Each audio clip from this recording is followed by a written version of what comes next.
Hi అందరికీ welcome back to my channel.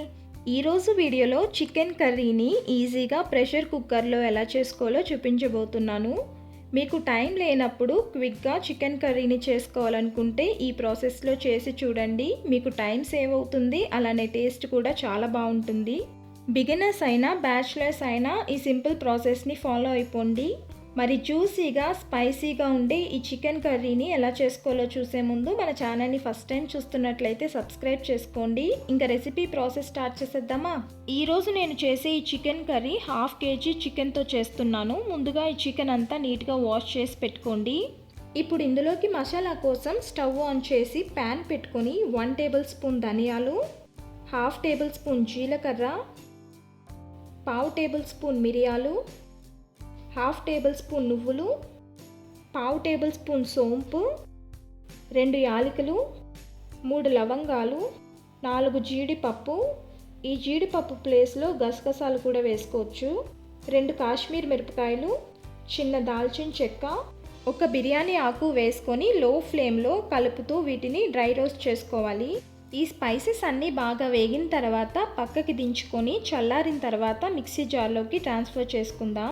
వీటితో పాటే సన్నగా కట్ చేసుకున్న ఎండు కొబ్బరి కూడా వేసుకొని మెత్తగా మిక్సీ పట్టి తీసుకోవాలి. చూసారు కదా, ఈ విధంగా గ్రైండ్ చేసుకొని ఈ మసాలా పౌడర్ని పక్కన పెట్టుకుందాం. ఇప్పుడు స్టవ్ మీద కుక్కర్ పెట్టి ఆయిల్ యాడ్ చేసుకోవాలి. నాన్ వెజ్ కాబట్టి కొంచెం ఆయిల్ ఎక్కువే పడుతుంది. నూనె కాగిన తర్వాత 2 మీడియం సైజు ఉల్లిపాయల్ని ఇలా చిన్న ముక్కలుగా కట్ చేసుకొని ఇందులో వేసుకుందాం. ఈ ఉల్లిపాయ ముక్కల్ని కలుపుతూ బాగా వేగనివ్వాలి. ఆనియన్ బాగా వేగి కలర్ చేంజ్ అయిన తర్వాత 1 స్పూన్ అల్లం వెల్లుల్లి పేస్ట్, చిన్నగా కట్ చేసుకున్న 2 మీడియం సైజ్ టమాటాలు, అలానే 2 రెమ్మల కరివేపాకు కూడా వేసుకొని వేయించుకుందాం. ఈ ఉల్లిపాయ టమాటా ముక్కలు బాగా వేగితేనే కర్రీ టేస్ట్ బాగుంటుంది. అల్లం వెల్లుల్లి పచ్చివాసన పోయి టమాటా ముక్కలు సాఫ్ట్గా అయిన తర్వాత మనం కడిగి పెట్టిన చికెన్ని ఇందులోకి వేసుకుందాం.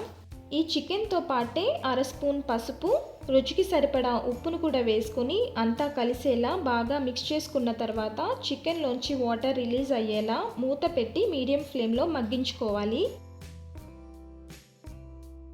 మధ్య మధ్యలో మూత తీస్తూ చికెన్ నుండి రిలీజ్ అయిన వాటర్ అంతా ఎగిరిపోయే వరకు కలుపుతూ కుక్ చేసుకుందాం. ఇలా కొంచెం సేపు వేయించుకున్న తర్వాత మసాలాలు యాడ్ చేసుకోవాలి. 2 స్పూన్ల కారం వేసుకుంటున్నాను. నాన్ వెజ్ కాబట్టి కారం కొంచెం ఎక్కువే వేస్తున్నాను. మీ స్పైసీనెస్కి తగ్గట్టు మీరు వేసుకోండి. అలానే మిక్సీ పట్టిన మసాలా పౌడర్ని కూడా వేసుకొని కలుపుకోవాలి. మనం వేసుకున్న మసాలా అంతా చికెన్కి పట్టేలా బాగా మిక్స్ చేసుకుందాం.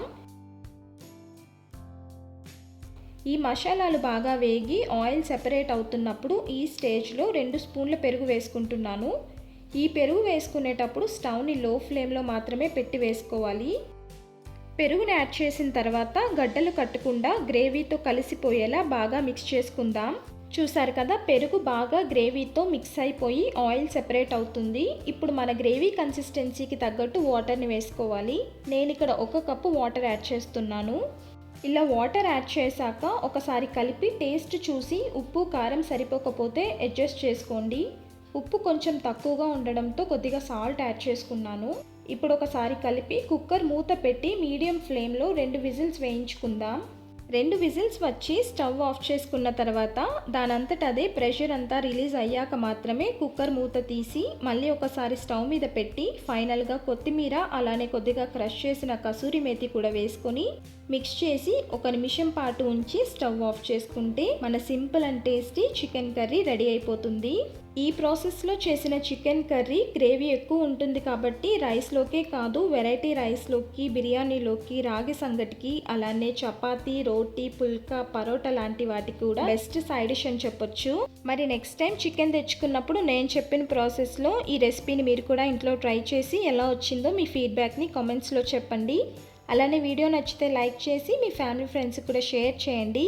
ఇలాంటి మంచి రెసిపీస్ కోసం మన ఛానల్ని సబ్స్క్రైబ్ చేసుకోవడం మర్చిపోవద్దు. Thank you for watching.